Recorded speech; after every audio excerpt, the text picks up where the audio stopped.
यहाँ पे मैं भी थोड़ा सा अपना पर्सपेक्टिव ऐड ऑन करता हूँ सर, कि अभी जो सर ने बात बोली बिल्कुल परफेक्ट है कि ये दो तरीके हैं जो सर ने बताया। एक मेरे भी पर्सपेक्टिव से अगर आप देखेंगे तो म्यूजिक, तो आपको दो चीजों का ध्यान रखना पड़ेगा। एक, या तो कोई ऐसा ब्रांड बना लीजिए अपना कि वहां पे इतना बड़ा एंट्री बैरियर आ जाए कि लोग ये कहें कि हमको चेस नहीं सीखना है, क्योंकि चेस सिखाने वाले तो बहुत लोग हो सकते हैं, वो कहें कि हमको तो इससे चेस सीखना है। जैसे पानी की बोतल का अगर एग्जांपल लिया जाए तो पानी की बोतल्स तो बहुत है, लेकिन जो ब्रांडेड पानी की बोतल है, और वो भी पानी की बोतल के नाम से जो सबसे पहला नाम हमारे माइंड में ब्रांड आता है, वो मुझे बोलने की जरूरत नहीं है, आप लोगों को पता है क्या आता है।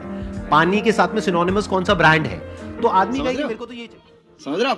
समझ रहे हो ना? वो नहीं है तो कुछ और चाहिए। तो या तो आप अपना ब्रांड बनाइए, या फिर आप कहते हो कि नहीं मेरे पास में इतना मार्केटिंग बजट नहीं है, या वो वेवलेंथ नहीं है कि मैं अपना खुद का एक ब्रांड बना सकूं जिसकी वजह से एक एंट्री बैरियर क्रिएट हो, तो दूसरा ऑप्शन ये है कि आप एफिलिएट मॉडल पे चले जाइए, सीखो, सिखाओ, उस पे हमारी रेवेन्यू शेयरिंग होगी, वो पहले से एग्रीमेंट कर लो। ये दो तरह के बिजनेस मॉडल्स हैं जो अभी एकदम से मेरे माइंड में आ रहे हैं। इसके अलावा और भी बहुत सारे ऑप्शंस हो सकते हैं। सर बिजनेस से रिलेटेड मेरा एक क्वेश्चन था। Actually 0 to 5 years old kit बनाई है हम लोगों ने, लर्निंग किट है। एक्चुअली प्रॉब्लम ये आ रही है कि हमारी जो सोसाइटी है वहाँ पे हम लोग वो चीज़ लोगों को समझा रहे हैं, बता रहे हैं, पर वो एक्सेप्ट नहीं कर पा रहे उस चीज़ को। बेसिकली एकेडमिक के जो एजुकेशन की इंडस्ट्री है, इसके अंदर ये बिल्कुल ही अलग है, नया है, और मुझे नहीं लगता कि कोई कॉम्पिटिशन तो फिर तो इस चीज़ पे मेरा ये था कि मैं लोगों को कैसे समझा पाऊँ उस चीज़ को लेके।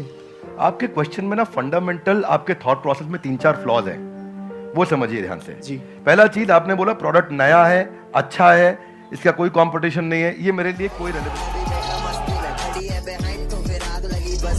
क्या बात है सर, क्या बात है सर, क्या बात, ये बात है। आपके प्रोडक्ट नया है, अच्छा है, कोई कंपटीशन नहीं, इससे फर्क नहीं पड़ता है।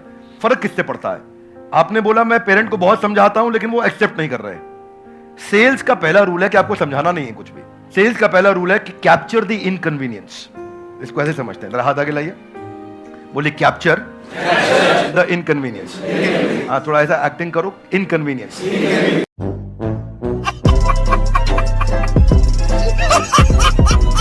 इनकन्वीनियंस। देखो पेरेंट परेशान कहां हो रहा है, देखो उसकी सबसे बड़ी तकलीफ क्या है। आपको पता है बच्चा जब नीचे बेड से रोल करते करते गिर जाता है, छोटा बच्चा 9 महीने का, 1 साल का, 1.25 साल का, रोल करते करते गिर जाता है, तो बच्चे को बहुत दर्द होता है, यस नो? राइट। लेकिन बच्चे से ज्यादा दर्द उस समय माँ और बाप को हो रहा होता है। इतना तकलीफ होता है, गिर गया मेरा बच्चा, गिर गया मेरा। वो इनकन्वीनियंस है। तो फिर क्या निकल कर गया? बच्चे के बॉडी कवर्स आ गए, उसके हेड सपोर्ट्स आ गए कि वो नीचे गिर भी जाए तो उसको चोट ना लगे। वो क्या इनकन्वीनियंस कैप्चर करे।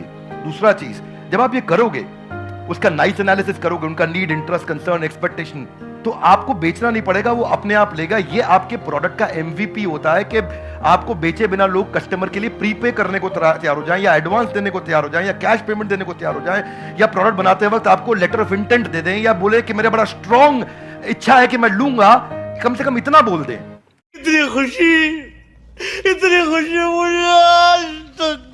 अगर इतना भी नहीं कर रहे तो इसका मतलब जो आप प्रोडक्ट लेकर के जा रहे हो वो प्रोडक्ट उनके काम का नहीं है। So don't create a product, solve a problem that they have, and problem should be unsolved.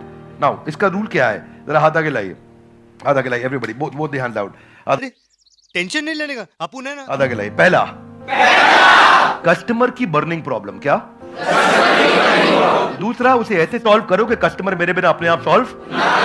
जब आपने ये किया तो आपको ऑर्गेनिक मोनोपोली मिलेगी, आपको लोग पैसा एडवांस में देंगे, और फिर आपका जो स्क्रिप्ट होगा सेल्स का, वो उनकी उस अनसॉल्व प्रॉब्लम के अराउंड होगा। देखो कस्टमर सिग्नल देता है, ये बढ़िया था, इसकी मूर्ति बननी चाहिए, और अच्छा ब्रांड उसका प्रोडक्ट बना देता है। आपको बातचीत के दौरान कस्टमर ने सिग्नल दिए होंगे, मैं इसलिए नहीं दे रहा, मैं इसलिए नहीं दे रहा, मैं इसलिए नहीं दे रहा। वो जर्नी में घुसो और ढूंढो और उसको कैप्चर करो, और फिर वहां से आप प्रोडक्ट बनाओगे। इसके सैकड़ों एग्जांपल्स हैं। आप कहते जाएंगे, मैं देते जाऊंगा,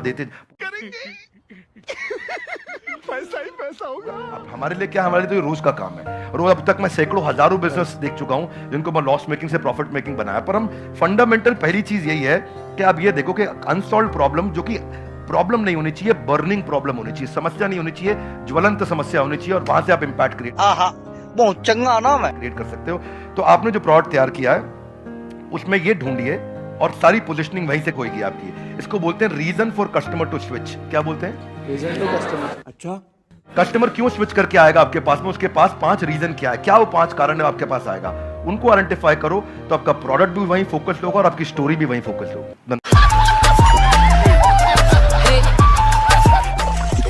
मैं तो चोरी समझ रहा था।